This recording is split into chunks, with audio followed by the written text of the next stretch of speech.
Hello, my name is Andreas Haeberlen, and I'd like to tell you about some work my student Ido and I have been doing on making fault tolerance simpler, cheaper, and more reliable. I'd like to start with a little analogy. Suppose one day you walk into your favorite coffee shop. You're about to order your usual drink, a venti cappuccino with 8 extra shots, but then you notice that there's a new item on the menu, the espresso battaglia, which comes in a bulletproof titanium cup that has an iris scanner and a self-destruct button for about $1,100. Which of these drinks would you choose? I would argue that the answer very much depends on what the rest of your day looks like. If you're going to be in a battle with an army of killer robots, then you definitely should get the titanium cup. But if you're just going to take a stroll around campus, the paper cup is probably just fine.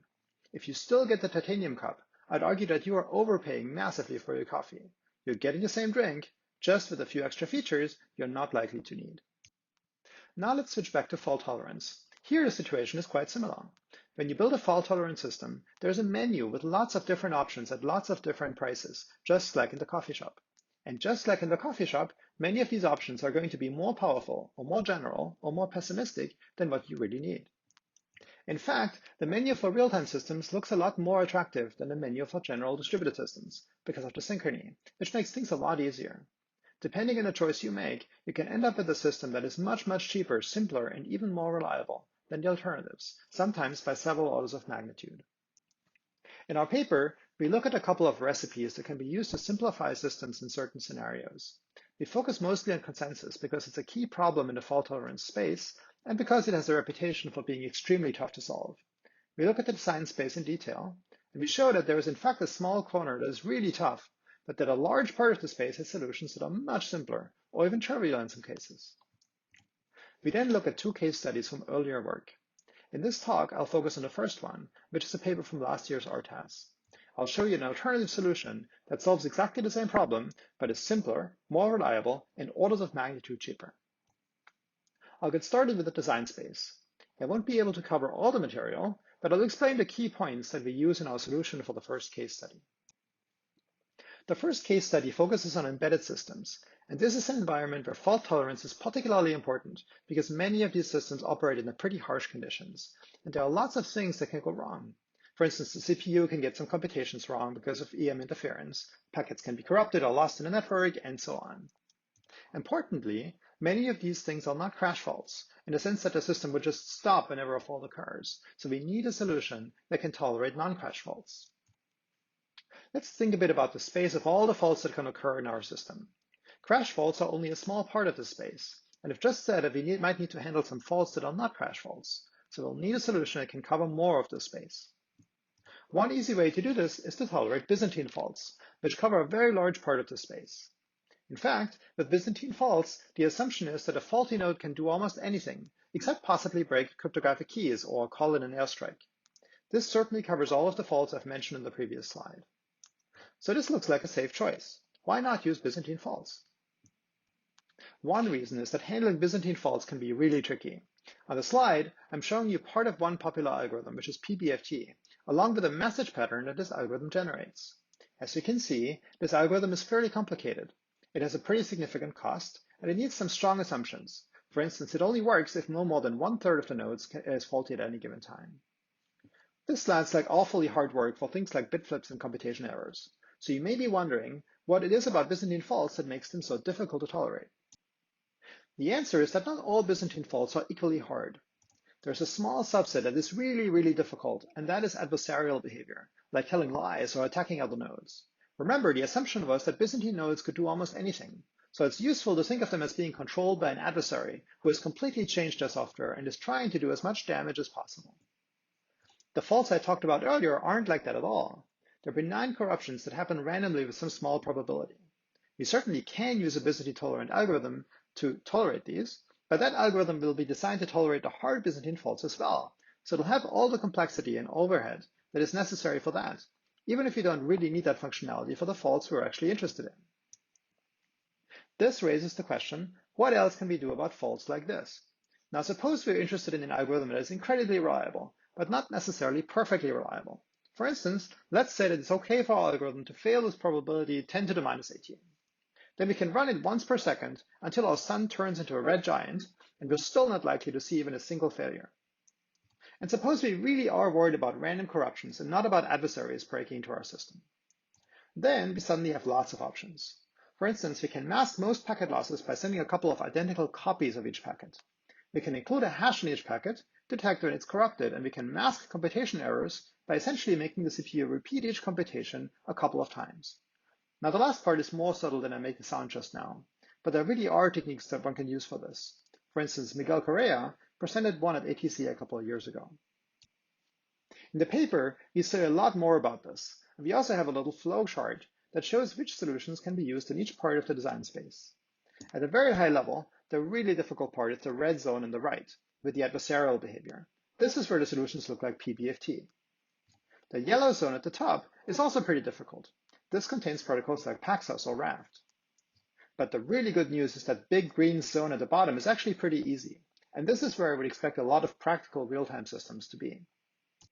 Next, I'm going to tell you a little bit about one of those two case studies we have in the paper. Now recall that this first case study was a paper from last year's RTAS, Real-Time Replica Consistency over Ethernet with Reliability Bounds.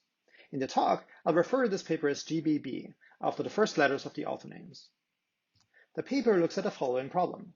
We have a distributed system with several nodes. Each node has some local input, say a sensor reading, and the nodes are supposed to decide on a value together. The paper actually looks at two slightly different goals. Here, I'll focus on the one they call strong correctness. And this says that if a majority of the nodes has the same local input value V, then a majority of the nodes must decide on V at the end. Let's do a quick example. Suppose we have 3 nodes, and suppose the node in the middle has input A, and the 2 other nodes have input B. Then one possible correct outcome would be for the node on the left to decide A, and for the 2 on the right to decide B. This is okay because the majority input was B, and that's what a majority decided in the end. The idea is that we don't have to be perfect. Now, the paper motivates this problem with random corruptions, such as bit flips and computation errors, but it formally assumes the Byzantine model, which, as we have seen, also covers some much more difficult faults. This leads to some trouble. The first problem is actually with the problem statement itself. In the Byzantine model, there are lots of subtleties that make it difficult to define even a simple goal like this. Let's have another close look at the problem definition. It's written in terms of what the nodes know, in other words, the local inputs, and not in terms of what they do. This is problematic because the nodes can tell lies. For instance, in this scenario, the node on the left really has input A, but it acts exactly as if it had input B, which a Byzantine node is always allowed to do. A Byzantine tolerant solution would have to somehow distinguish this scenario from the one on the right, where the nodes really does have input B. In the left scenario, the nodes would have to decide A, because that's what the majority input was. But in the right scenario, they would have to decide B. But the 2 correct nodes have no way to distinguish those 2 scenarios, because they look exactly the same to them.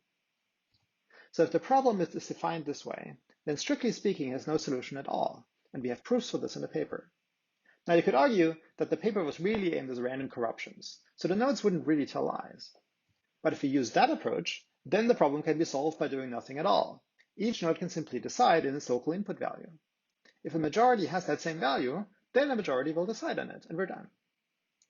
Once again, this probably was not the real goal, so we amend the problem by adding an agreement property. The correct nodes should actually decide on the same value. The solution in the GBB paper does have that property. Now let's have a look at the solution in the GBB paper. This is essentially a variant of a well-known algorithm called exponential information gathering trees, or EIG trees. This is a Byzantine-tolerant algorithm for synchronous systems. It runs in discrete rounds and works roughly like this. At the beginning, each node tells every other node what its input was, and each node puts that information at the top of its local tree. In the next round, each node tells every other node what it heard in the first round, and it adds that information as a second level in the tree. For instance, N2 told me that N1 told it that N1's input was A. In the third round, each node tells the others what it heard in the second round. Like N3 told me that N2 told it that it had heard from N1 that its input was A, and so on. So it's essentially like a game of telephone. At the end, the nodes use the tree they've constructed to figure out a consensus value for everybody's input. And this provably works, as long as no more than a third of the nodes are faulty. Now, this is a pretty complex algorithm, and much of the complexity is because a Byzantine node could tell lies, and lie repeatedly and consistently. But with random corruptions, lies can happen only by accident, and we can mask most of these accidents with a bit of redundancy. In our paper, we propose a much simpler algorithm, which we call simple GBB or SGBB. I'm showing the pseudocode on the slide. Let me use a quick example to show you how SGBB works. Let's say we have 3 nodes, A, B, and C. Each node has a local vector v, and in that vector it keeps track of what it thinks the other node's input values are. In the beginning, each vector just contains the local node's input value. In this case, that's a 0 for A and a 1 for B and C.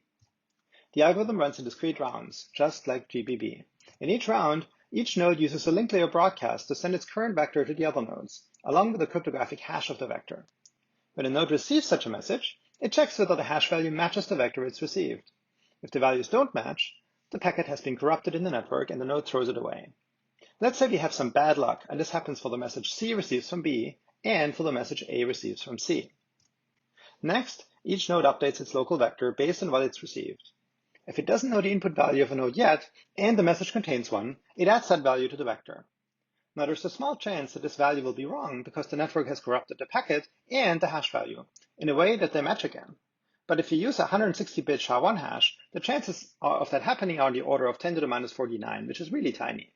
There is also a small chance that some nodes will get the update wrong because of computation errors.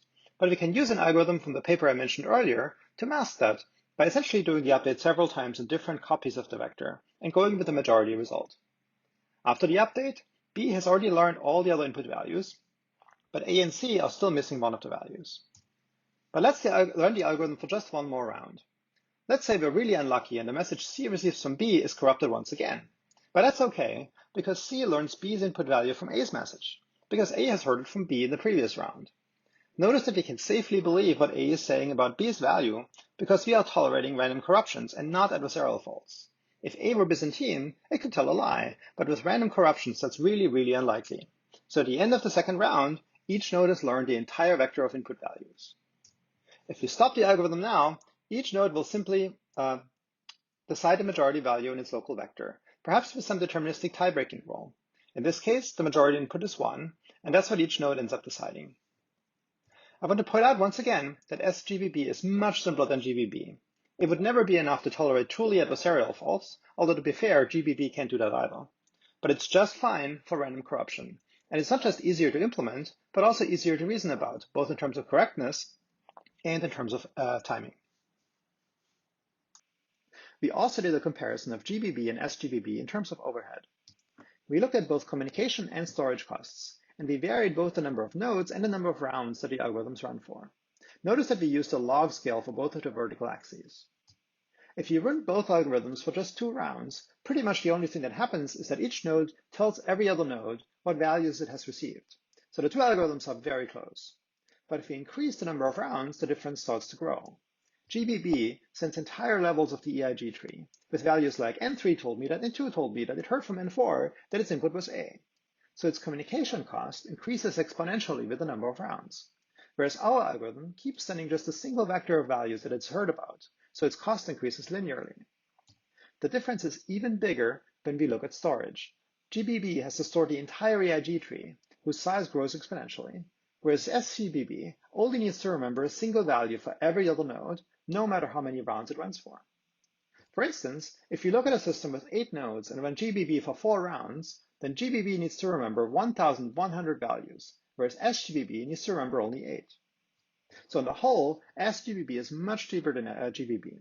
Much of the difference is because GBB is overpaying for some functionality that would be needed only to tolerate adversarial behavior, but it doesn't actually happen in this scenario. Finally, we compared GBB and SGBB in terms of reliability. As before, we varied the number of nodes and the number of rounds. We measured the probability of violating strong correctness, so lower values are better. Perhaps surprisingly, our simpler algorithm turns out to be more reliable than GBB. One reason for this is that EIG trees were designed to tolerate at most 1/3 faulty nodes, which isn't necessarily the case here. Another reason is that in GBB, host corruption can flip a close majority the wrong way. To quickly summarize, fault tolerance is very important for distributed systems, but there's usually an entire menu of possible solutions, and depending on which solution we pick, we can easily end up with a system that is orders of magnitude more expensive than it needs to be. In the talk, we've seen one example of a decision, assuming more general fault model than is strictly necessary, that actually causes a massively higher cost.